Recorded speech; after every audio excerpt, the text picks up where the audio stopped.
Person இப்போ ரொம்ப நிம்மதி இல்லாமல் இருக்காங்க. ஏன் அப்படின்னா, அவங்க உங்களுக்கு தர மரியாதையை தரல. ஐ fail to give you what you need. உங்களுக்கு மரியாதை தரல, இந்த கனெக்ஷனுக்கு ரெஸ்பெக்ட் இல்லை. ஏன் அப்படின்னா, ஒரு சிலருக்கு அடிக்ஷன், ஒரு சிலருக்கு வந்து பார்த்திங்கன்னா தேர்ட் பார்ட்டி. உங்களை வந்து இவங்க நெக்லெக்ட் பண்ணிட்டாங்க, உதாசீனப்படுத்திட்டாங்க. ஒரு காதல் தெய்வதையை வந்து உதாசீனப்படுத்தினா என்ன நடக்கும் அப்படிங்கிறத இப்போ எக்ஸ்பீரியன்ஸ் பண்ணிட்டுருக்காங்க. ஏன் இந்த தவிப்பு, எதனால் இந்த தவிப்பு உங்களுக்கு வந்தது அப்படின்னு பார்த்தா, கெமிஸ்ட்ரி, சோல் டை. உங்களுக்கும் அவங்களுக்கும் இருந்த கெமிஸ்ட்ரி இப்போ யார்கிட்டையும் இல்லை.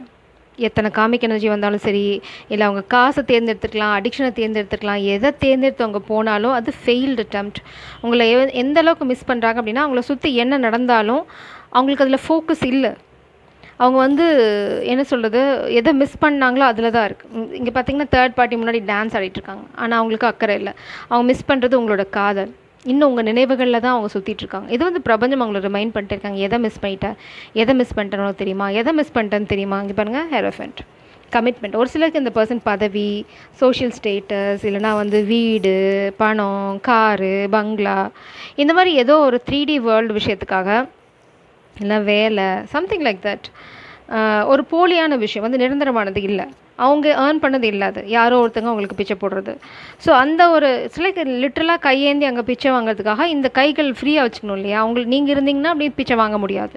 ஸோ அதுக்காக உங்களை வந்து அப்படி தொப்புன்னு போட்டு அங்கே போய் கையேந்தியாச்சு. இப்போது அந்த கையேந்தின இடத்துல அவங்க நினச்ச மாதிரி சாப்பாடு, பிரியாணி போடல, பழைய சாதம் போட்டாங்க. That's it, it's very clear. So இப்போ பழைய சாதம் பிடிக்கல, அவங்களுக்கு பிரியாணி தான் வேணுங்கிறாங்க. பிரபஞ்சம் சொன்னாங்க, டே என்னடா விளையாடுறியா அப்படின்னு சொல்லிட்டு இருக்காங்க. This is what happening. Sorry, I'm bit sarcastic, but இந்த மாதிரி எனர்ஜி பார்க்கும்போது எனக்கு லிட்ரலாக கடுப்பாகும். என்னடா பண்ணுறீங்க அப்படின்னு. It's very clear. இந்த காதல் வந்து உங்களோட காதல் ரொம்ப பியூட்டிஃபுல்லான காதல். அவங்க அந்த கெமிஸ்ட்ரி எங்கே தேடினாலும் கிடைக்காது. Because it's a soul tie. Soul tie is very rare. அதை கிடச்சி மிஸ் பண்ணுறவங்க வந்து முட்டாள். 8 ஆஃப் கப்ஸ் நீங்கள் வாக்கவே பண்ணிட்டீங்க. எங்கேயுமே இல்லை உங்ககிட்ட இருந்த மாதிரி அந்த கெமிஸ்ட்ரி, எங்கேயுமே இல்லை. இந்த பர்சனை தேடி அலைஞ்சாச்சு. இப்போ திரும்பி வராங்க உங்ககிட்ட தான் காதலை சொல்கிறதுக்கு. தவிப்பு, பயம். ஏன்னா உங்களை காயப்படுத்தியிருக்காங்க. நீங்கள் என்ன பண்ண போகிறீங்க பதிலுக்கு இப்போன்னு தெரியாது. அந்த பயம், நீங்கள் பிளாக் பண்ணிட்டீங்க இந்த பர்சனை.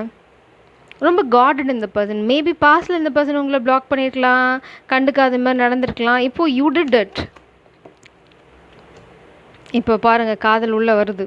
இந்த பர்சன் தான் வந்து எக்ஸ்ப்ரெஸ் பண்ண போகிறாங்க. But stay focus. நீங்கள் போய் நான் சொன்ன மாதிரி தான் நீங்கள் வந்து உங்கள் காதலை கொடுத்தீங்க. நான் சொன்ன மாதிரி தான் உங்களை கீழே போட்டு உடச்சிட்டு இந்த பர்சன் போயிருக்காங்க. So wait. அவங்க வந்து ஃபஸ்ட்டு இந்த காதல் பேச்சையும் உங்ககிட்ட கேட்கட்டும். அதுக்கப்புறம் நீங்கள் அந்த காதலை கொடுக்கலாம். அன்டில் தென் பிரபஞ்சம் உங்களுக்கு சொல்கிற ஒரே ஒரு வழி, பிளாக் இட். காதலையும் கண்ணையும் டப்புன்னு மூடிக்கோங்க. இந்த பர்சன்